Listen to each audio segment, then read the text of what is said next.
Hi guys, in this video, i-share na ko sa inyo nga pag-uli na ko sa Pilipinas, mamili ako ng mga bugas, mga groceries, ipanghatag na ako sa akong mga senior citizens, sa akong mga silingan, sa tuwing Pasko mag-uwi talaga ako para mamigay, mga yoda po.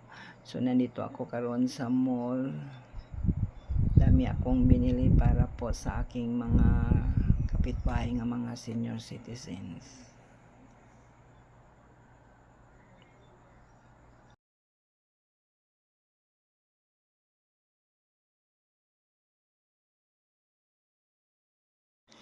Ayan, akong ipamili kay kada karong Sabado guys sa December 20, mayroon ako ng party. So, muning akong ipamigay guys habang nagparty kami. Tapos, parang maligaya na lang po guys akong mga silingan nga buhat. Uy, ako every December marami akong ipamigay sa kanila. Abi ninyo guys, kundi na ko magkuha og mga pamigay nako pangayuda nako sa akong mga silingan, sa akong mga senior citizens. Ayan, may pension man ako guys sa akong SSS. So every year nako na siya makobra bawat uwi ko dito ay makobra ko ng pension nako sa SSS. Yun po ang gi-withdraw nako guys para ipamigay lang po sa akong kasenyoran senior citizens. Yun ang akong ipamigay dahil lang po ay pension lang po na ako guys. So gusto ko lang pong makipag-share.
Ayan, namili ako ng mga itlog para lang po akong ipamigay.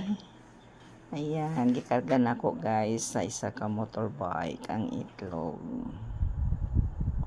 Oh, ayan. Ayan, nabili ako ng mga bugas. Ang dami kayang bugas binili ko guys. Hindi ko naman lang guys ginasayangan ang pera nga itulong ko sa mga tao. Ayan, ayan.